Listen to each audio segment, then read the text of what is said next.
Okay, guys, it's been a while.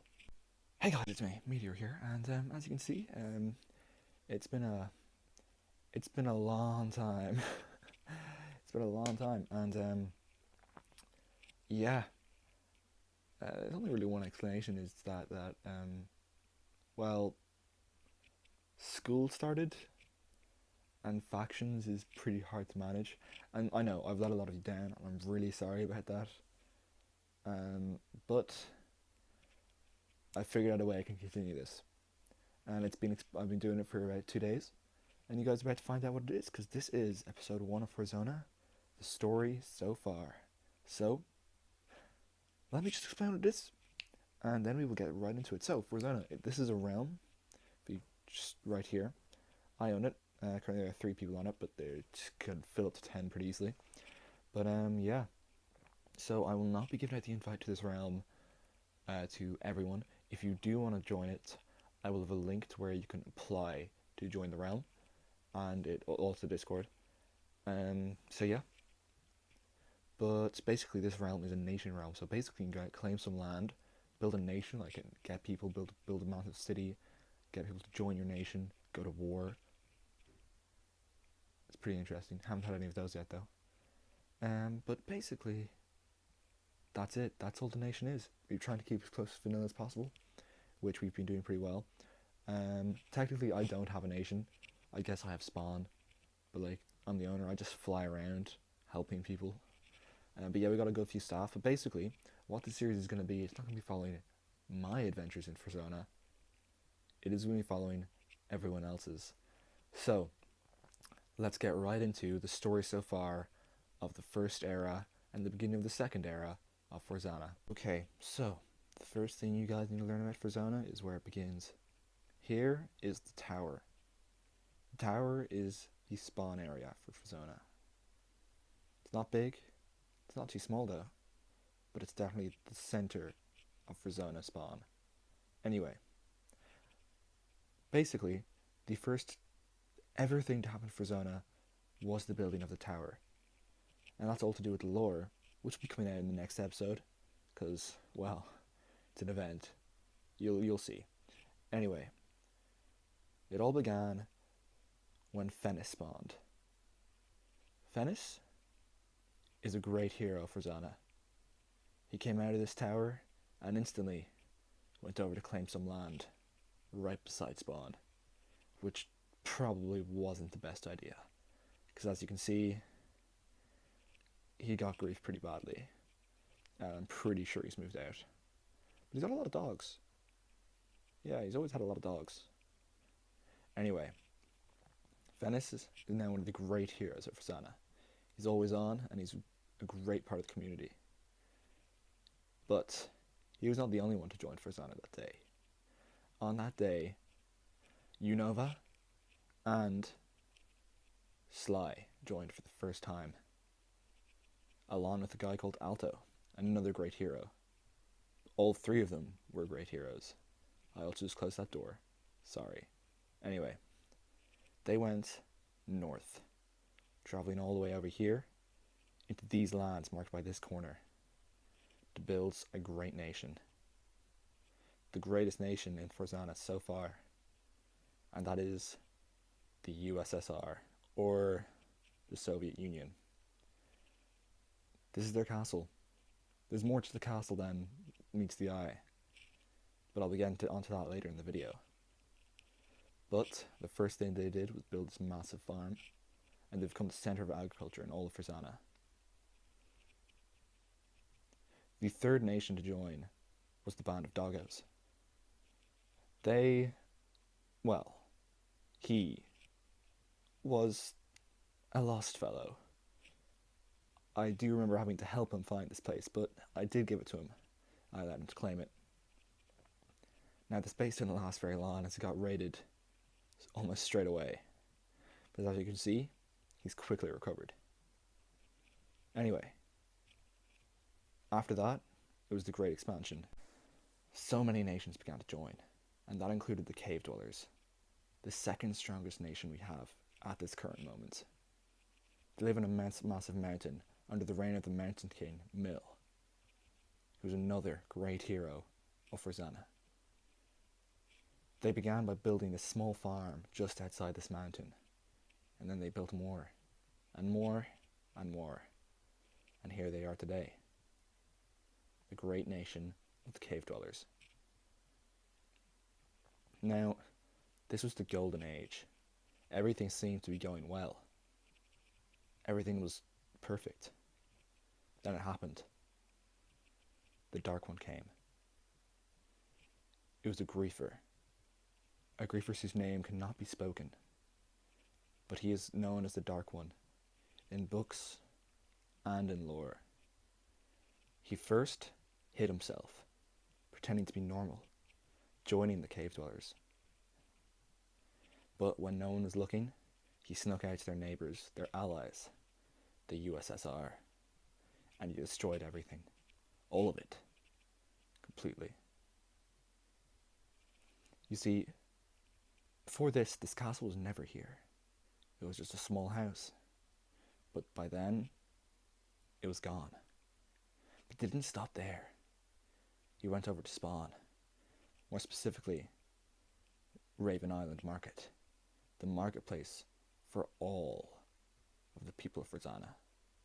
And he burnt the walls, burnt some of the stalls, destroyed the fountain.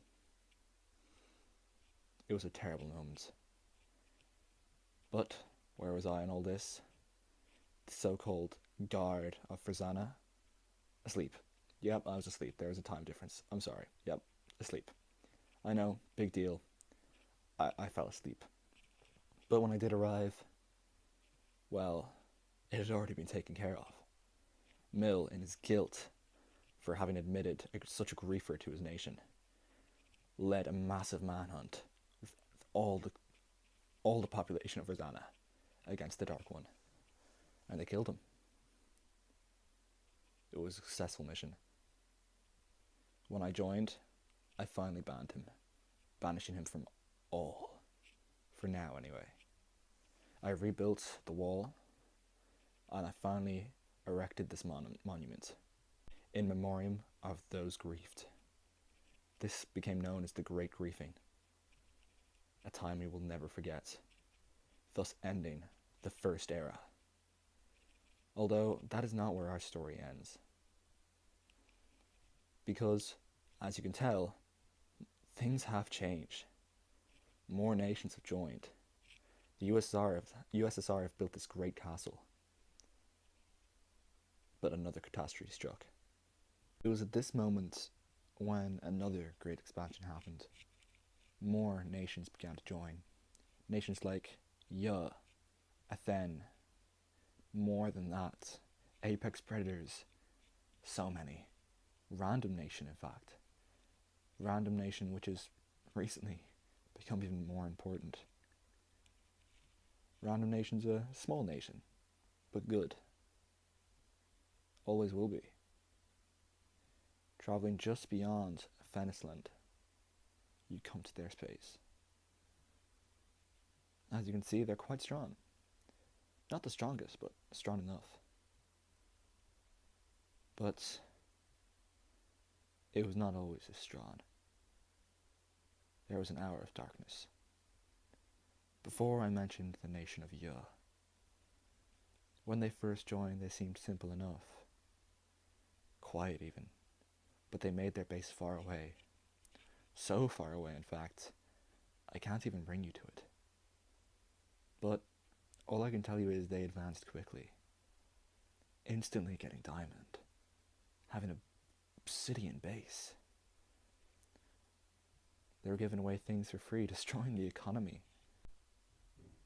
This obviously attracted a lot of attention from the Order of the Staff, the chosen people by Meteor, the guards.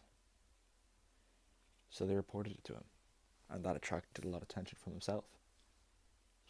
He wanted to find out more, how they got so strong in a matter of hours, how they became the strongest, easily passing the USSR, who'd been playing for a long time. But we had no proof. there was zero evidence that Ya was cheating. So we left it at that, and we continued with our lives. I upgraded the nations because we had an epic thieving problem. So each nation got one ender chest. And I built the bank. Meteor's wee bank. With Banker Joe, who does have a name tag, but you can't see it. And created Rule 9. The most important rule, in my opinion. If you touch Banker Joe, you're gonna die. You're just gonna die. That's it. The end. You're gonna die. The manhunt happens. You get hunted down. You die. No hard feelings. You hurt Joe. The end. But he hasn't been touched yet, so that's fine. Anyway. Ya struck. Once again, I was asleep. Time difference. Oof. Anyway, they struck. Turns out they'd been corrupted, listening to the words of the Dark One, in their sleep, in their dreams. Their leader, the Mad Cain, another Saul. He declared war illegally. You see, rules were made when this realm was created. And one of those rules was when declaring war, both parties have to negotiate beforehand. An area, the rules of the war, and why you're fighting it. But, yeah, they just declared it. No reasoning. They said that we were cheating. When deep down, it was truly them. So they came to spawn. They attacked the USSR, they attacked the cave dwellers. Pretty sure they even attacked Venice. They even attacked a random nation who hadn't even been online. They destroyed it. But the staff, ready for this, built a prison of bedrock and trapped them in it. They killed them over and over again so they'd stay there. But they could not banish them. That was my job. And when I did arrive, I banished them like that. It was over. The people, fiends, were done. It wasn't a catastrophe. We avoided it. But we still should remember, because that was a war like no other. A war that must be remembered. So, I built this monument, saying what happened, the betrayal, and the date, the second day of the second era of the first age. And this became forever known as the betrayal. And finally, I gathered up the bodies of both the Dark One and the Mad Cain and his soldiers, and I created the Tomb of the Corrupt. It's just next to spawn, obviously slightly corrupted by the Nether, or Hell.